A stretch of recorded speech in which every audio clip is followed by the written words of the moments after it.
السلام عليكم. اللهم صل وسلم وبارك على سيدنا محمد. النهارده هقول لك ازاي بمعلقه زبده واحده هتورقي التوريق ده كله، وهنعمل كمان حشوه جديده. الناس كده جربوها ونشوف هي هتطلع معانا حلوه ولا ايه اخبارها معانا. تعالي هنا نشوف ابسط طريقه واسهل طريقه. معانا هنا كوبايتين من الدقيق، ايوه كوبايتين من الدقيق وممكن يبقوا 3. معاك هنا نص كوبايه ميه دافيه وعليهم معلقه من الخميره ومعلقتين سكر على حسب الحاجه، عايزاها مسكره زودي معلقه سكر كمان، ورشه ملح على الدقيق، ومعانا كمان معلقتين من الزيت. وهبتدي اعجن العجين بايه؟ بميه دافيه بس. عايزه تستبدلي الميه دي كلها بلبن مفيش اي مشكله. ناس كتير جربوها، قلنا نجربها احنا كمان، اشمعنى احنا؟ يلا بينا نشوف اخبارها ايه. عجننا العجينه وهنسيبها تخمر براحتها. طبعا احنا في الحر هتاخد وقت شويه في الخمير، لا طبعا هتتخمر على طول. لو احنا في الساقعه هتاخد وقت شويه. تمام. هنا انا خلصت عجن، لازم نعجنها حلو شويه عشان ده مخبوز طبعا زي ما احنا متفقين. وحطيت هنا نقطة زيت في الطبق وهسيبها لغاية ما تخمر. وتعالوا نشوف الوصفة التانية هنعمل ايه.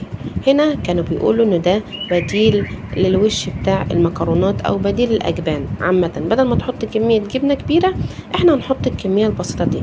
تعالوا نشوف. حطيت معلقة ونص زبدة ومعلقة ونص زيت، او معلقة ومعلقة مفيش مشكلة، وقدهم بالظبط دقيق، وتحمصوا تحميصة بسيطة. وابتديت احط عليهم اللبن، وابتديت بالظبط كده زي ما حضراتكم شايفين اقلب بسرعه واحط اللبن واحده واحده واقلب لغايه ما وصلت للقوام المطلوب. انا دلوقتي حطيت، لو انت حطيتي معلقه ومعلقه معاكي نص رتل من اللبن بالظبط. تمام. معلقه زيت ومعلقه سمنه وعليهم معلقتين دقيق كده. تمام. حطيت ربع كوبايه من الموتزاريلا، ممكن تخليها نص كمان، او ممكن تستغنى عن الموتزاريلا وتحطي رومي. تمام يا جماعه، او شيدر. معاكي 3 انواع بس الموتزاريلا بتمط اكتر شويه. بتهيألي كده احنا وصلنا للحاجة المطلوبة. قلنا نجربها، هنجربها في المخبوزات ونشوف اخبارها ايه، وهنشوف فعلا هي بتمط زي الموتزاريلا والرومي، ولا هي فقط لوش البشاميل مثلا، او مكرونة، او مسقعة، او اي حاجة تخش الفرن يعني، بديل الاجبان اللي هي على وش الحاجة. بعد ما خمرت العجينة بتاعتنا جبتها هنا وكورتها. هقولك على طريقة سهلة جدا وبسيطة جدا، وازاي تورقي كل المخبوز ده بمعلقة زبدة واحدة. طبعا مفيش اسهل ولا ابسط من كده. ابتديت هنا جبت ربع معلقة زبدة. انا هنا الكرة اللي انا قطعتها لقيتها صغيرة، خدت كورتين يبقوا بتهاية واحدة بس. تمام. الكورتين بتهاية واحدة بس. وابتديت هجيب لو انت عاملاها مستطيل عاملاها مربع زي ما انت فرداه، اي فرد ايديك تيجي معاه يعني. ابتديت هنا تنيتها من الطرفين، وهبتدي احط الحشو اللي احنا عملناه. الجبنة، وانا على فكرة يا جماعة ممكن تحطوا معاها حبة البركة، ممكن تحطوا معاها شوية ملح، هي طعمها عامل زي الجبن الرومي. بس كده، ده من الاخر طعمها عامل زي الجبنة الرومي. حط لها شوية ملح وهتلاقوا طعمها جميل جدا، على فكرة طعمها مش وحش. وهحط كده من الجوانب. وعلى فكرة ممكن تعمليها سادة من غير ما تحشيها خالص، او اي حشو عندك ممكن تعمليه. بس حبيت اجرب طريقتين في بعض، طريقة الجبنة ونشوف اخبارها ايه في المخبوز، وطريقة التوريق بتاعة المعجنات الجديدة دي. هنا جبتها سادة اهو، وهبتدي اطبق من ناحيتين، ولازم اللي فوق يبقى اعرض شوية زي ما انتم شايفين انا بعرض، علشان اما نلف رول القلب ما يطلعش بره.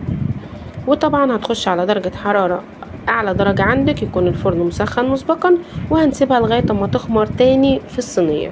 قبل ما نحطهم في الصينية نكون دهنين الصينية كويس، وهنحطها تخمر وتضاعف حجمها تاني، وهتخش الفرن.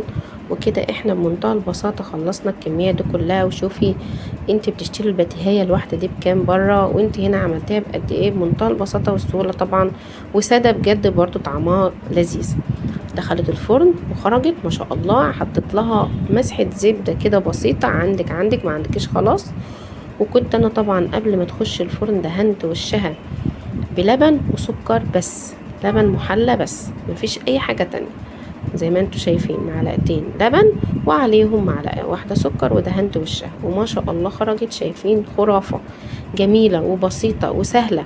تعالوا نشوف من جوه عاملة ازاي، ونشوف اخبار الحشو اللي احنا عملناه ايه. بصوا ما شاء الله توريقة جميلة، سخنة جدا طبعا ولازم نستنى لما تهدى. بصوا فيها توريقة حلوة وسخنة جدا جدا. الحشو ممطش بس طعمه حلو مش وحش. ودي تجربتنا النهاردة، واشوفكم فيديو جديد والسلام عليكم.